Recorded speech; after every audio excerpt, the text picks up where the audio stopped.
Dans cette vidéo, nous allons voir comment importer un objet en 3D sur notre fichier Archicad. Comme vous avez pu voir, nous avons mis à disposition une liste qui est faite par Graphisoft avec toute une série de sites qui proposent des maquettes en 3D ou en 2D. C'est bien de les parcourir. Et moi, j'aime bien souvent aller dans les citent les fabricants. Dans ce cas-là, par exemple Vitra, qui sont à Bâle, ils ont les droits pour vendre et commercialiser toutes les chaises de IMSS et les autres objets de design. Si vous venez, par exemple, si j'ai ouvert la chaise de IMSS sur CAD Data, vous avez des maquettes en 2D, le dessin en 2D et aussi des maquettes en 3D, en différents formats. Et on va voir après quel format convient le mieux. Et pour les tests, je vais faire sur un autre fabricant, celui de AI, qui sont aussi sur leur site web tous les fichiers en 2D et 3D. Je vais donc télécharger cette lampadaire, c'est le Brin. Voilà, ça suffit de cliquer là. Et quand on le télécharge,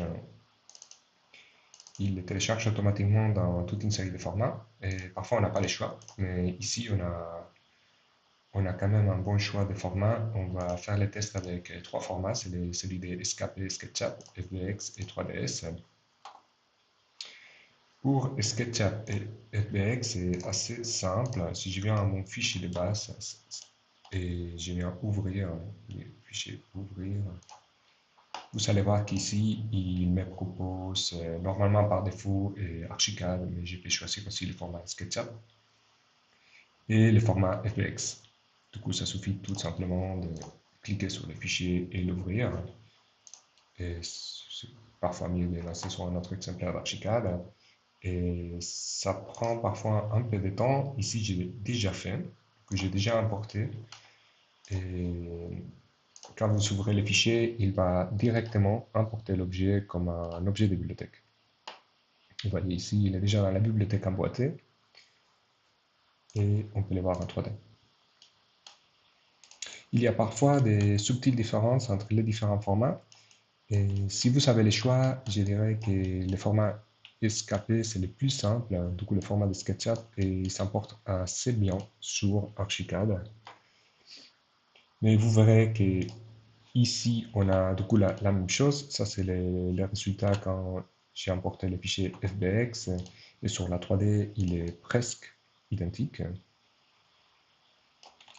Il y a quand même un peu trop de lignes ici, au milieu, mais pour cet exercice, c'est pratiquement la même chose. Et il a fait la même chose. Dès que j'ai ouvert le fichier, il a ouvert comme un objet de bibliothèque. Du coup, format SketchUp et FBX, ça doit être toujours votre premier choix pour importer un objet, s'il est disponible. Et parfois, et malheureusement, ils ne sont pas disponibles. Et si vous vous trouvez avec un objet 3D que vous voulez importer et qu'il est disponible uniquement en format 3ds, là c'est un peu plus compliqué. Et, et la marche à suivre, pour commencer, il faudra chercher, installer un plugin sur votre Archicad. Là, je vais aller directement sur le site de Graphisoft, du coup, j'ai Archicad Goodies. C'est toujours bien de l'installer en tout cas, parce qu'il va installer tous ces plugins qui parfois sont utiles en Archicad. Et nous, ce qui nous intéresse maintenant, c'est celui de 3D Studio In. Ici, vous voyez, il me propose directement l'installation de Archicad pour 20 mètres. Si vous avez une version précédente, et vous savez ici toutes les versions précédentes, il ça suffit de cliquer là, il va choisir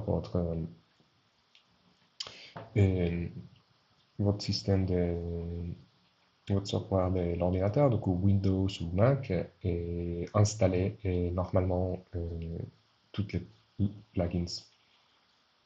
Une fois que vous avez fait ça, et si vous revenez à Archicad Bandwidth, vous allez pouvoir, il va apparaître comme option sur dessin, extrait de dessin, 3D Studio, En fait, cet onglet, il va apparaître avec les plugins de Sadon.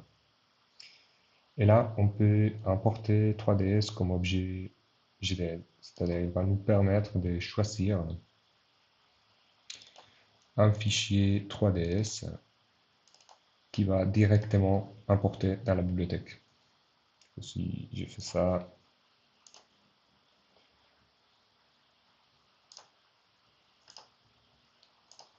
hein, ça peut prendre toujours un peu de temps pour importer un objet 3D.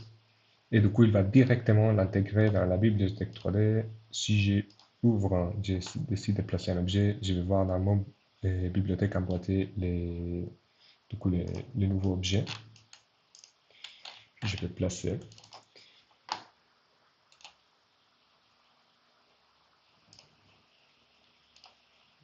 Et voilà, ici j'aurai l'objet en 3D. Et vous pouvez voir qu'il est un peu moins précis que dans les exemples précédents. En tout cas, j'ai un peu moins pour les contours de ces lignes. Et ça peut fonctionner pour certains projets, pour certains objets, mais si j'avais les choix, je préférerais l'objet celui-ci. Il me semble qu'il est plus précis, plus détaillé. Voilà. Si vous voulez voir les add-ons que vous savez, ou les plugins, ça suffit d'aller à Options, Gestionnaire d'extension, et ici, vous voyez, moi j'avais déjà installé.